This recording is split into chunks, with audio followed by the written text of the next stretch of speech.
Real quick, actually, I realized that we haven't talked about this because it's been a long time. Yeah, it's been. Or we could just not. What? Jojo Rabbit. Oh my! Okay. We're gonna go for another hour and talk about Jojo Rabbit. Jojo Rabbit is like unexpectedly like a phenomenal film to me. Yeah. I love Jojo Rabbit. Yeah. Man, when did we see that then? Because that was a couple months ago. It had to have been after we recorded the last episode. I'll go get a snack while you guys go. No. Listen, give us like 5 minutes. Let us share about this movie. It's just that you guys got so passionate. I'm like, I want to be in the passion. You should watch Jojo Rabbit. Remember then. when I came home after we saw it and I was like, I'm mad that you didn't want to come see it because you were like, it looks dumb. Wasn't that Hitler? It's the Hitler one. Yes. It looked dumb. It's amazing.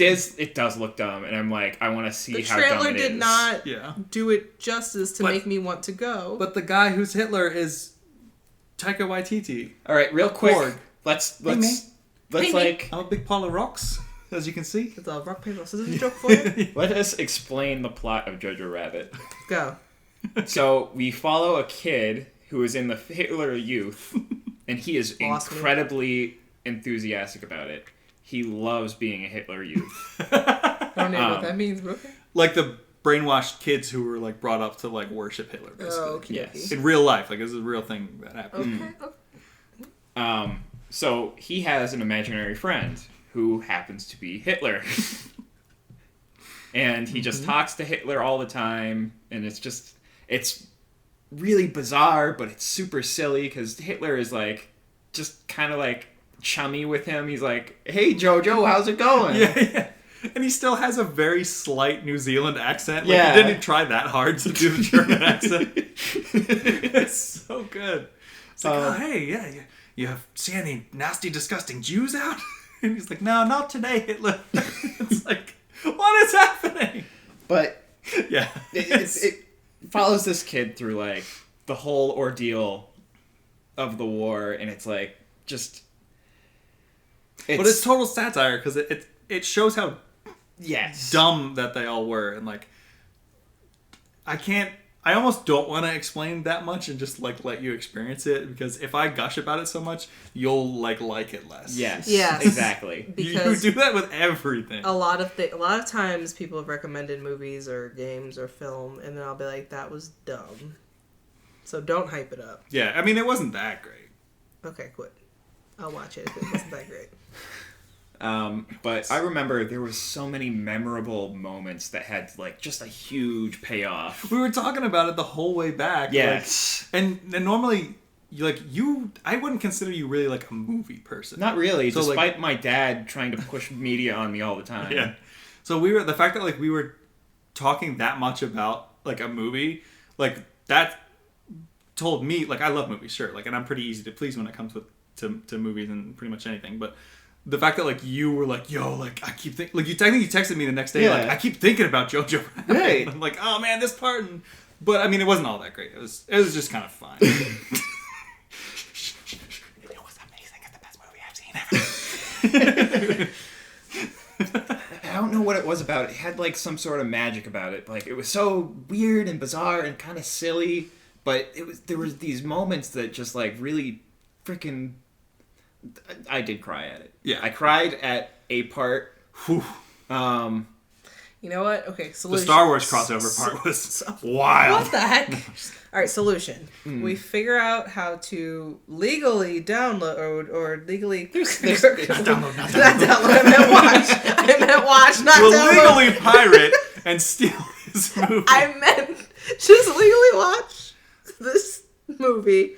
I will find a way to watch this movie, and then on the next episode we can actually correctly watch. Because I feel like you guys are like dancing around with making it There's good. a lot to talk about. Yeah. And I feel the pressure of you guys wanting to go, and like I'm here and you guys are like, oh. So I feel like I'm preventing you guys from doing that. So I'll watch it. I also don't want to get too into it because, like, I mean, one, I could gush about it for a long time because it was fan-freaking-tastic, but also, like, it's one of those movies where, like I was saying, like, you kind of just have to go in blind. Like, just... Well, yeah, so stop telling me about it then. Okay. I would be so happy if you liked this movie. Yeah. We'll find I out. feel like you...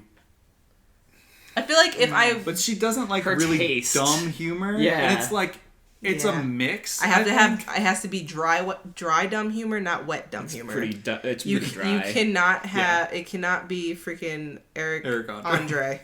I cannot handle Eric Andre. I think that is the stupidest humor ever. We've lately been saying like... But I will watch Portlandia because that's kind of dry.